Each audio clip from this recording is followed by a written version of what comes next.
Hello everyone and welcome to this episode of our podcast mini-series Getting to Better Together, which is sponsored by the Centre for International Development, Social Entrepreneurship and Leadership at the University of the Sunshine Coast and supported by Noosa Radio FM 101.3.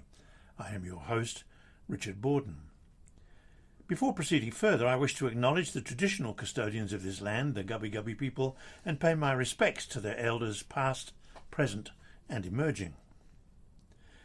As regular listeners to this podcast series will know, I'm being very authentic in my acknowledgement of the country and the custodianship of the land by countless generations of Aboriginal peoples. Repeating the words for me is not just tokenism, they're cause for reflection. In paying my respects to the elders, I'm also acknowledging the significance of their roles in sustaining knowledge, ways of knowing, belief and value that to this day remain central to Aboriginal cultures. An elder has been defined as someone who's gained recognition as a custodian, there's that word again, of knowledge and lore, L-O-R-E, the customs, the legends, the myths that have been held for millennia. Whilst there are differences within different communities, one common trait amongst indigenous elders is a deep spirituality, a commitment to a worldview that at base means that there is more to life, and indeed to the entire universe, than meets the eye, so to speak. Some meaningful connection between oneself and something much greater that calls for a deep appreciation of oneness or wholeness, and which demands the fusion and synthesis of the self with the other, of parts with wholes, of the material with the spiritual, of facts with values, knowledge with wisdom, of actions with ethics. All of this begs a set of vital questions related to non-Indigenous Australians. Who are our elders? Who are the contemporary custodians of knowledge and wisdom and law? Who are those who, through the examples that they set, inspire us all to live our own lives in ways which reflect deeply ingrained and shared principles of wholeness, interconnectedness, and of respect for each other, as well as for the integrity of the whole natural world? These are questions that I want to put to my guest today, David Chittleborough, who, I would submit, has many of the very characteristics of the sort of eldership that we should be seeking to seriously explore. Good morning and welcome, David. Thank you. Yes. David is a professor of pedology, which is a sub-discipline within soil science, and biogeochemistry at the University of the Sunshine Coast, and he's also an adjunct professor at the University of Adelaide. He's also a Baha'i. As I understand it, the Baha'i faith is a religion founded in the 19th century that teaches the essential worth of all religions and a unity of all people. David, your research interests range from a very specialised study or set of studies into the origins, properties and distributions of soils and their management, particularly in Australia, right through to the immensely complex interrelationships and critical flows that exist in what are referred to as the critical zones.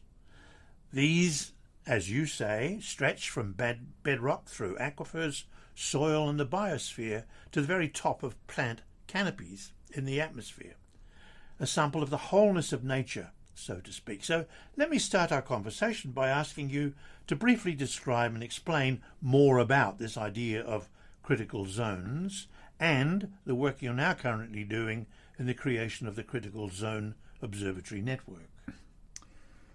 Yes, well, I think one way of looking at what you've just said is to understand that what we're doing is actually monitoring and understanding the skin of the earth, and that skin that sits over the earth's surface is really quite thin relative to the whole earth, and that near atmosphere right through, as you explained, to the biosphere, and then underground to the through the soils, the unsaturated zone, to the groundwater, and then the bedrock, is where life depends. Life depends on that. And in the past, up until fairly recently, we've studied that in small individual scientific units, hydrologists, pedologists like me, biologists, above ground atmospheric scientists. So that is the basis of this critical zone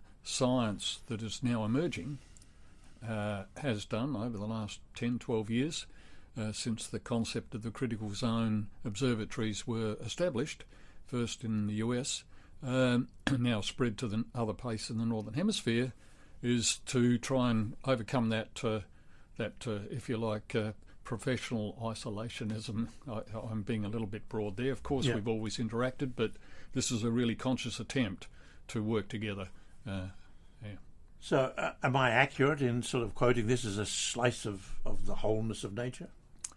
Oh, yes, I think that's one way you could look at it. Absolutely, yes. And when you speak with each other, do you have a common language, or do you have to invent a new one? Well, that's interesting. I think we understand enough about each other, hydrologists, geomorphologists, pedologists like me, to be able to work together. The experience I've had so far, it's early days here in Australia, but certainly if I look at what's happened in the US, where they did start the establishment, and then of course in Europe they followed with a range of critical zone observatories, and the Chinese bought into it as well. It seems to have worked quite well, yes. So what does an observatory look like? The observatory looks like, well, if I give one example that I've been involved in, at least in its initial stages, you see a big tower sitting on the surface of the Earth, and that will go above the vegetation layer to at least 10, 15 metres. So the one that I've been involved in Calpram Station, north of Renmark, and in the Mallee country there in South Australia, that would be about 20 metres high. Wow. The one down at Moreton Bay that we're going to be establishing on the university's campus down there at Petrie, that'll be 34 metres high. Jeez. So it's big because of the nature of the vegetation. Then what you won't see, and we are only haven't gone underground too far with the station that I just mentioned at Calpram, we around 5 sites we're going to be going underground with 2 big vertical holes that will get down to the groundwater, hopefully, touch wood, which at Calpram, for example, will be down around 40-50 metres. And then we'll be putting groundwater monitoring equipment down there. But the really innovative aspect, which you won't see again, is underground a angled hole, which goes about 30 degrees to the vertical, and inside the hole that will be dug there, or drilled, will be a polyurethane tube within which is sort of expands to contact the surface of the hole, and within that are sensors which will be sampling the unsaturated zone temperature and a whole range of measurements. They are brought up to the surface, and what you will see next to the tower is a big station which has got sampling equipment, and we're monitoring that. We can monitor issues from a distance, back in the lab. And what happens with all of the data from all of those measurements? The data that will be coming from the 5 critical zone observatories that will form the foundation of Australia's network, and we almost certainly they'll be expanded, as I could explain if you ask the next question, is that the data will be tied into the Terrestrial Ecosystem Research Network's data portal. Now, the Terrestrial Ecosystem Research Network is funded by the federal government, and it has a range of towers, small towers around, and we've been monitoring above ground for some time now. There's 14 of those around the country, and there is a data portal which makes it available to anyone. And just to I mentioned to you when we had a chat earlier last week that we've had over 1,500 requests for information from our Calpram station, which of course is now going to be expanded dramatically with underground facilities. So if I'm just a wanderer and not a scientist, and I come across one of your towers and there's someone there, and I say, what's this all about? What's its importance? What does it do? Okay, so what it does is to understand how that system is working, what is happening to the water, for example. And I'll give you a practical illustration to explain to someone who rolled up to our Cowpram station, like you just said, and said, what's going on here? And we would show them a graph of the soil water over 10 years. We've been operating for 11 years, monitoring continuously. Now there's rainfall on and off, as you know. It's in a semi-arid environment. But overall, the soil water store in the upper 2 metres is drying out. Wow. Okay, so are we seeing climate change? Well, whatever it is, over that period of time, we're seeing that. But there was a big fire that went through, and we explained to Richard, standing there, and he might even see evidence of that big fire that just scorched everything, including our equipment, which we had to replace, unfortunately. About maybe 5 years ago now. I'm trying to think now exactly when that was, but it scorched everything. You would have seen the photographs from the top of the tower, just black. The plants came back well. They're growing. But hang on. The soils are drying out. Where are they getting the water? Obviously, they've got deep-rooted systems to bring it up. The question I would say to you is, in answer to your question, is how big is that tank down there? And if they're continually having to draw these trees, vegetation from down there, are we seeing could we see a tipping point for the vegetation? You're done, because there isn't enough water in the surface coming from natural rainfall. Now, okay, we're going to be trying to answer a question like that, and many others that would be involved. So the point of going all the way up to the treetops and the canopy is to try to illustrate, amongst other things, the flows of water and of energy and so on. You've hit it exactly. Yes, we want to know about energy flows on the Earth's surface, flows of water, flows of nutrients, colloids, contaminants in some of the sites. We hope to have one of them equivalent at the Kimber radioactive repository, if and when that gets up. They bought the land there, but it hasn't been established yet. I don't quite know where that sits at the moment, but in order to monitor for the well-being of and comfort of people around there, and let alone the rest of Australia, that it is a safe facility, we would pretty much need to have a critical zone observatory type monitoring there to look at the dispersal possible, hopefully not, of radioactive products. So there you go. That sort of thing is what that. But I'm going to ask or make a sort of anticipate a question from you, which is, I've been getting quite a bit, and they think people think, oh, that's a good idea. Hang on, Dave. You've got 5 sites at one around Australia. It's a big place. You're going to get a huge amount of data at one site. What about the spatial scale? How do you look at the landscape as a whole? And the issue there for us is to, first of all, we hope to have drones to look at to look at various land features around, sensors, as you know. We might, in various places where there are streams, we might put in-stream samplers. There's nothing like that, of course, at Cowpram. It's a semi-arid environment. But more particularly, we want to be able to help calibrate the sensors that are in satellites with our very accurate data. And hopefully we can play a role there.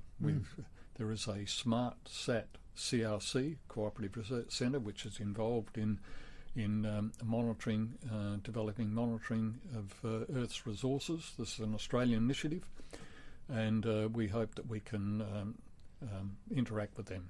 Yeah. Does this follow the logic that I sort of was suggesting at the beginning, that science and scientists have the potential now to be the new elders? Can we trust science? That's a big debate that's going on at the moment throughout the scientific realm. You virtually can't pick up a journal such as Nature or Science, or the two most significant and important science journals weekly that are published, without virtually reading something about the integrity of science and how we can improve its integrity. We have a peer review system that's worked quite well, but there's a range of new ideas coming as to how we can improve that. For example, that scientists might need to put their data up first and have that verified before it's then put into a paper, which then goes through peer review. That gives you just one example where a very close attention to the veracity of the data is required first. Now, that's just an idea that's floating around, but I think sciences of all of the various disciplines, in the end, the data talks. You know, you can pull the wool over the eyes through cherry picking data. A scientist might do that, but in the end, it comes out. Unlike perhaps other disciplines, I don't know. I can remember as a young scientist, I was told, given a very wise piece of information that said that effectively science is about seeking explanation, not the truth. That the truth in the end is really almost impossible to verify.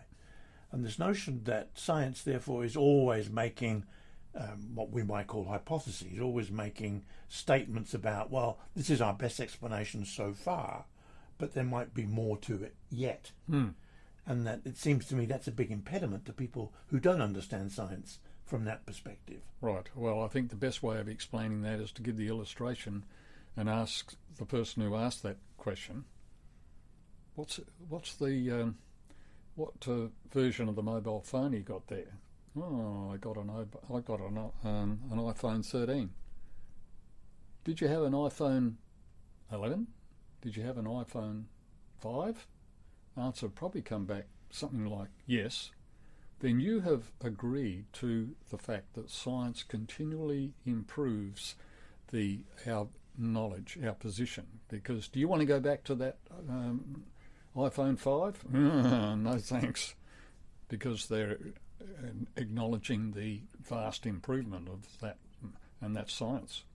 Look, the way I explain it to students, and you've asked a really, really, I think, critical question.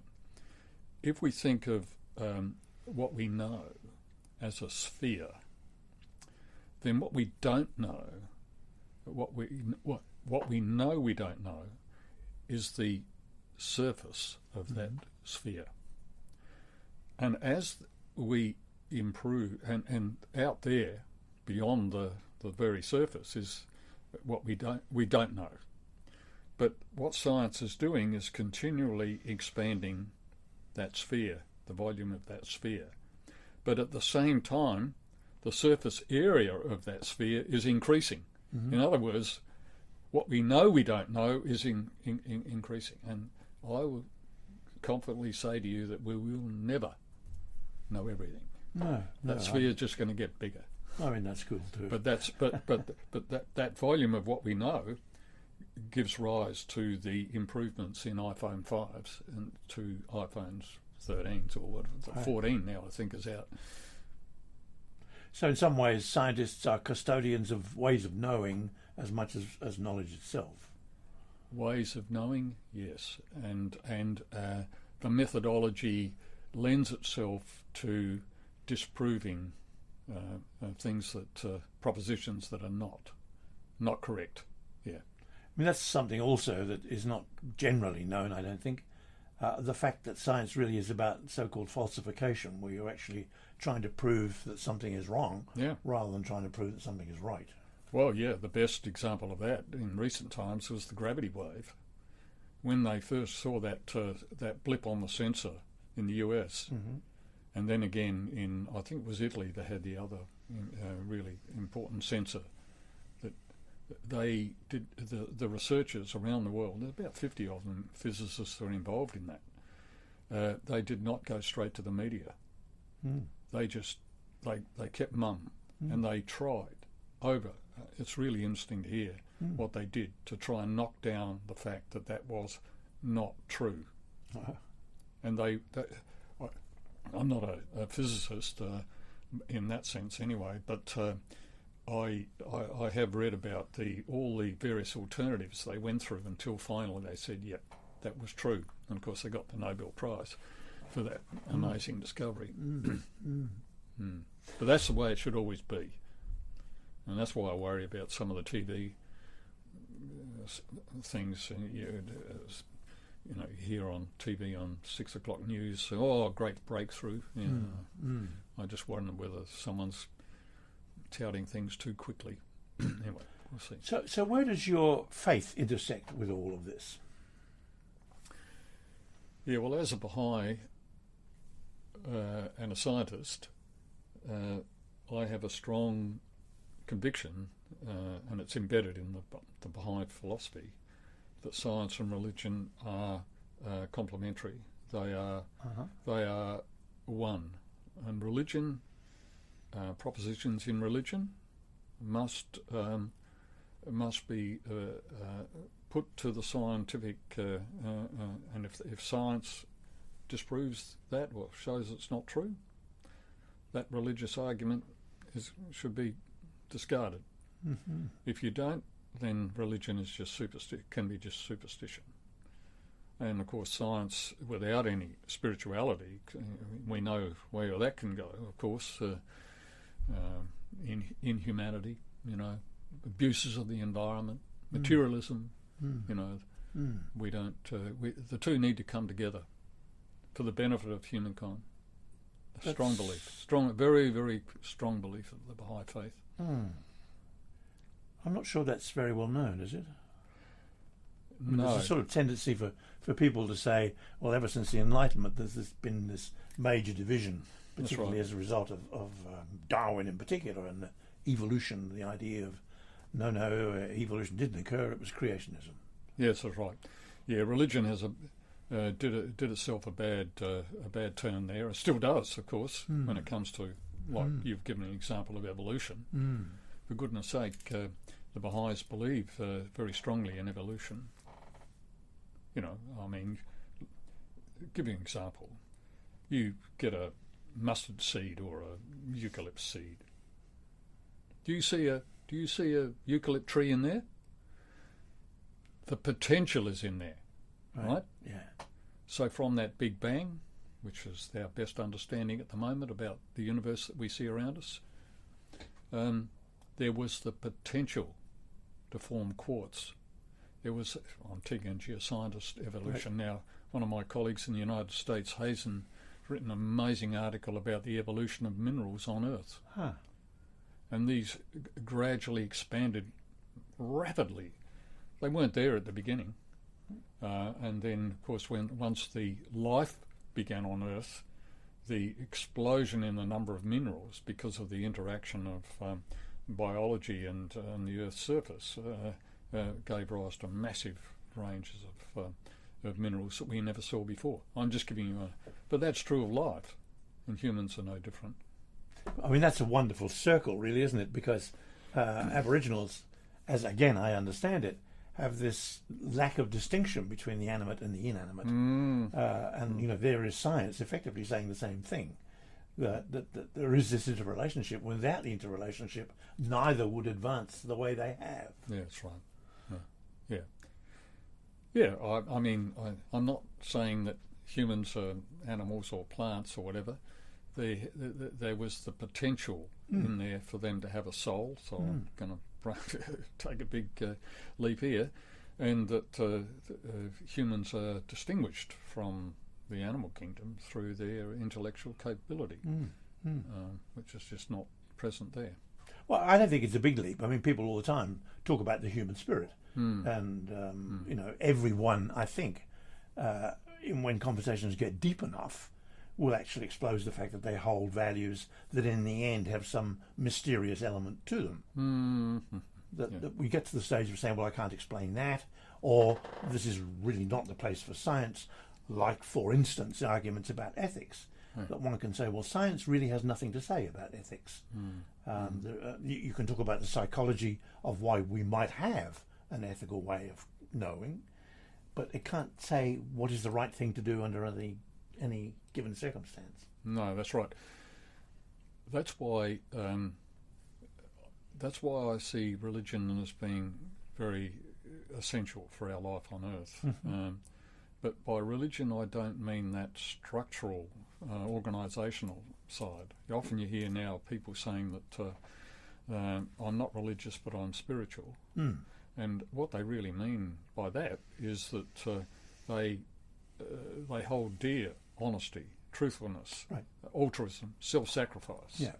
And that's the essence of religion. And you read the Gospels, you read the Quran, you read the life of Muhammad, you read the life of Jesus, and you just to name two, and you see that the essence of their message was one of love, consideration, honesty, truthfulness, as I mentioned, and all this other stuff that has turned so many scientists off. This bigotedness and Dogma. Yes. And that's the other principle that you mentioned at the very beginning about unity. The Baha'i faith holds very clear. It stands distinguished from the other religions in the sense that we believe there's only one. Each one of those, let's call them manifestations, like Moses or Jesus, are exponents, if you like, of the divine will. Structured and presented at a time to a particular group and circumstance, very different. So the message is muted and somewhat different because of the way in which it had to be explained to the people at the time. But unfortunately, religionists have put a circle around their particular religion. They have the truth and two fundamental problems we see of religion. They claim exclusivity of truth and the finality. Baha'is completely dismiss that. Religion has evolved. That's marvellous. David, this has been a really interesting conversation. Thank you so much for coming by, and I hope that at some stage in the near future we can continue these discussions. Happy to do so. Thank you for inviting me. And thank you all for listening, and I look forward to our next episode when we will explore yet another aspect of getting to better together. Until then, goodbye.